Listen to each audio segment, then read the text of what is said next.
5 seconds. Without being modest, I may narrate to the house one experiment that we had tried in the railways to check and monitor the performance of the railways. In 1977, I tried to introduce a new idea of not only projecting the budget for the entire year, not only the revenue and expenditure for the entire financial year, but I had split up the budget in advance into 12 mini budgets, revenue and expenditure for each month, and targets were fixed. Every month we went to the 9 zones, tried to sit with all the concerned officers and tried to find out whether the targets of expenditure and revenue in particular were fulfilled, because all the months are not identical months. For instance, when crops are cut, the food movement will be better. When sugar is manufactured, the movement of sugar will be better. Therefore, all months not being prosperous or lean months, we had broken up the entire budget into 12 parts. Every month we had tried to another. Fortunately, my experience was that in the first budget of the railways, I had projected a surplus of the order of rupees 80 crores, and at the end of the year I was able to get a surplus of rupees 126 crores as a result of monthly monitoring that had taken place.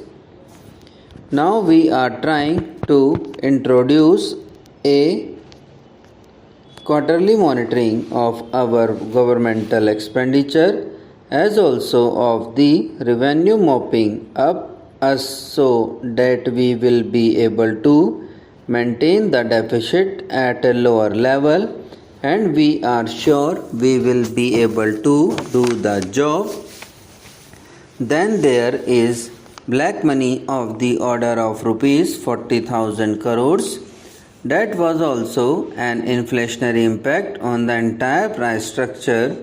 The depletion of foreign exchange reserves also makes the import of the essential commodities in times of scarcity very difficult. These are problems that have created difficulties. We have taken note of the fact that excess liquidity has to be checked. I was happy that Shri Vasant Sathe specifically referred to this point. He was right in saying that the money supply had increased in the previous year, and as a result of that, when the money supply will increase and there is an excess liquidity, all steps will be required to check the excess liquidity. We have already seen that the statutory liquidity ratio, which actually represents the ratio of the total bank investment in government securities divided by the deposits in the banks, has increased. I am sure that the increase in the statutory liquidity ratio will help us to some extent in the long run for checking the excess liquidity, and also the constraints and inflationary pressures on our economy will be decreased to some extent. I am referring to a problem which was mentioned by a number of members. The consumer price index gives you a correct indicator of the behavior of prices. Why is it that all the official documents refer to wholesale price index? I am not referring only to this government but all the governments in the past also. Why is it that they had been quoting the wholesale price index more? There is only a technical and administrative difficulty. As far as wholesale price indices are concerned, a week-wise tabulation is available. But sir, the consumer price index for urban, rural and all sections is not available. Week-wise, the consumer price index is monthly and not weekly. The wholesale price index is available on a weekly basis and the bigger time lag in consumer price index is there.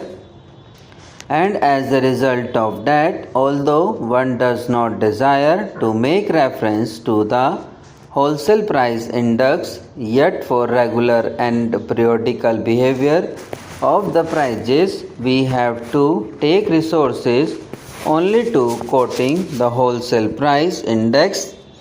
But I concede the point of the critics that it is not the wholesale price index that correctly gives a picture of rising prices. It is the consumer price index that does it. Therefore, if you take the consumer price index, you will find that the position is worse than what was indicated by the wholesale price index. But I am not quoting the wholesale price index only to drive below the carpet the real price situation. It is only because of non-availability of details at many places that I was forced to quote the wholesale price index. Now I would like to refer to certain sensitive commodities. First, let us take up sugar. Everyone in this house knows that the price behavior of a commodity is directly linked up with a number of factors, starting with the production pattern of that commodity. Secondly, we have to see whether there is hoarding of that commodity.